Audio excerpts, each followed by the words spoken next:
everyone. Hello. So, it was the Olympics, as you all probably know. How could you fail to know this? And I felt like before we did our Surge Returns Part 2 video, we needed to sneak in a little sport-themed Olympic video. Yeah, because Great Britain did really well. They came second. I know, it was amazing. Are you excited about it now, are you, Miss I am Pins? excited about that. I mean, I didn't watch a huge amount of it, I have to say. I mean, I watched so much. You were like getting up at ridiculous o'clock in the morning to watch random sports. I was coming into work and saying to Sarah, oh my God, did you see the taekwondo? And she's like, Tai what?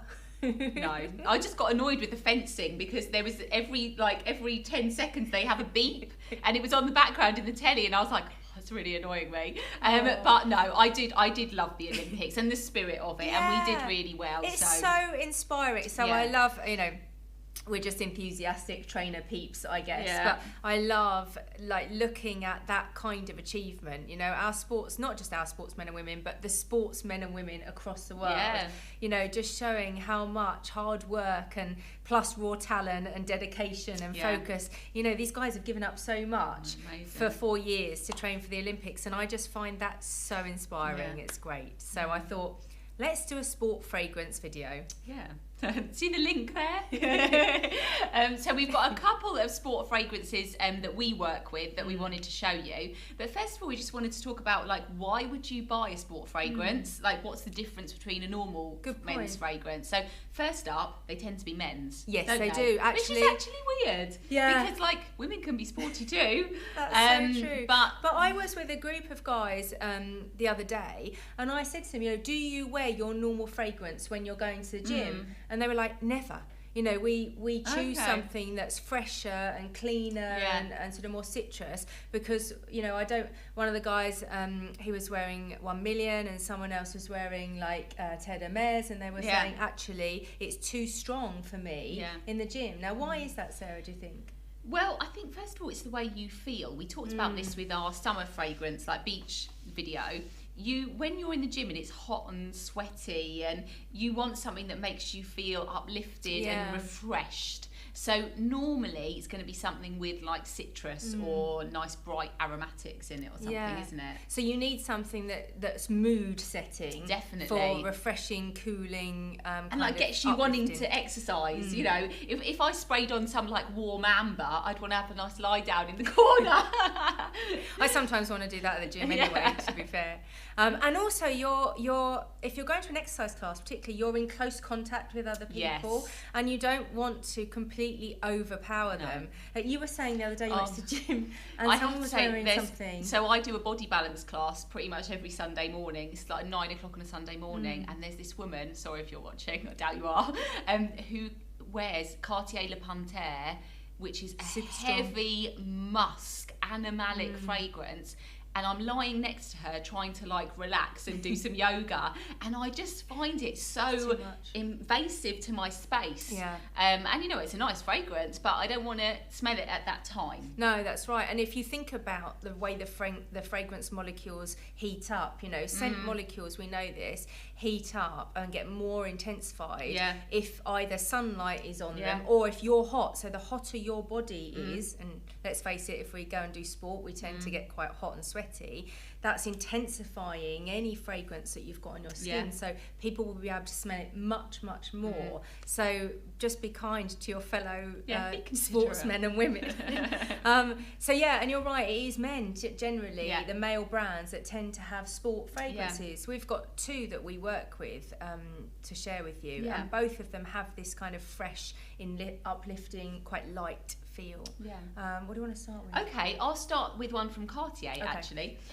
So there are some Cartier fragrances that are perfect for the gym, and this is actually new. So this is Pasha de Cartier Edition Noire Sport. So it's quite a long name.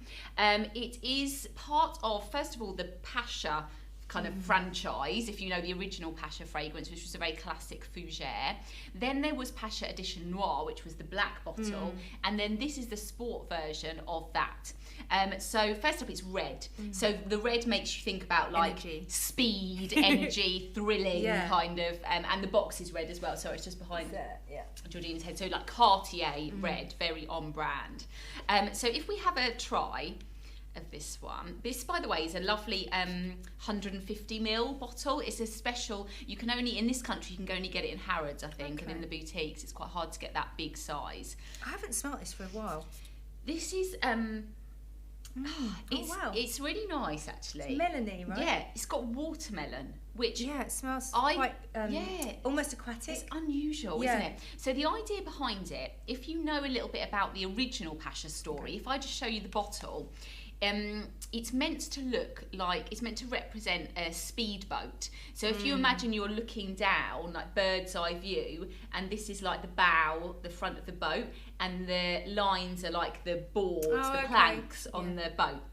So now you want to imagine you're on that boat and it's like a speedboat and it's going really fast and all the spray's coming up. Right. So that's the watermelon aquatic smell, is to smell like sea spray. I can really get that. Yeah.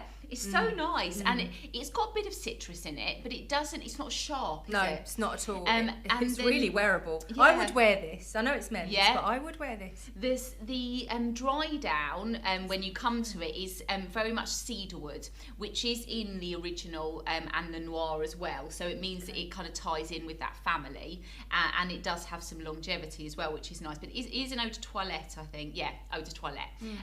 But really beautiful for a sport fragrance. I like it, and it's been actually quite striking. Yeah, it's been very successful from selling in the UK so far. So yeah, love that.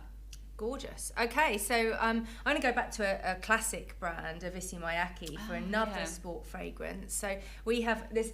Quite a few variations of Lotus or Homme, which the original Lotus or Homme was launched, I think, in 1994. So a bit of a timeless classic now. We have a sport version of this. Now, the first thing I'm going to say is about the packaging, because actually there's lots of different elements that make this feel like a sporty scent. So I don't know if you remember from when we trained this, Sarah, but the designer, he was like a guy who designed for Pirelli.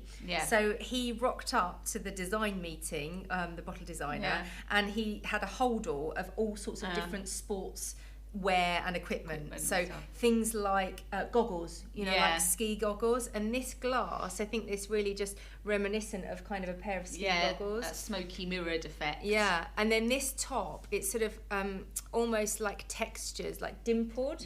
And that could be like a tennis racket handle, or even a steering wheel like handle. Formula One steering wheel or something. So I quite like those. I quite like design, and I like those touches. Because this was launched in 2012. Yes. So it was the year of the London Olympics, wasn't it? Yay for the Olympics. We did well in London as well. Yeah, we did. But better in Rio. Better in Rio. So I'm going to just spray this one on this hand. This is a really, that one that you just sprayed, the Cartier one with the melon, that's quite gentle citrus. This is really, you can smell it, sharp citrus. So the grapefruit in here is like a breath of fresh air. When we discovered, when we train this brand sometimes, and when we discovered the story behind it, they told us at Issey Miyake that it feels that the concept is like the emotion of standing maybe on the 10-meter diving board and taking a breath of air before you jump off, or in the Winter Olympics, Eddie the Eagle Edwards, if anyone remembers him, standing on the very, very top of the ski jump and breathing in that sort of deep, calming breath before you whoosh down. That was a good example of ski jumping. But that sort of exhilarating yet calming breath in, pre doing any exhilarating sport. the other thing that's in here, once the grapefruit starts to go, is the spice. So nutmeg, and I love nutmeg in a men's fragrance. I think it's quite classic and classy, and like a smooth spice, warm at the same time, and in contrast with the grapefruit. Yeah, it links it in because it's in the original as well, isn't it? In the original Lotus Homme, so it kind of gives it the link to if you like the original. You know, it's not too far removed from that. It reminded me a little bit of. Do you remember Calvin Klein's Eternity? Yeah, it reminded me a little bit of that when we first discovered this. Do you know what I mean? Yeah, it's true. And I always liked that as quite a classic, easy to wear scent. Yeah, and this is really easy to wear. Yeah. So 2 great sport fragrances for you there. Hope you've enjoyed the Olympics as well. There's still the Paralympics to come. Yay! So I'm definitely watching that. Yeah. I feel like my TV watching is a bit empty right now. Yeah.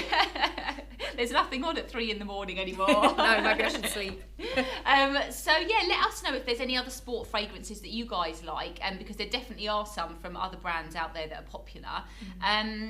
Yeah. Hope you've enjoyed. We'll catch up with you again soon. Thank you. Bye. Bye.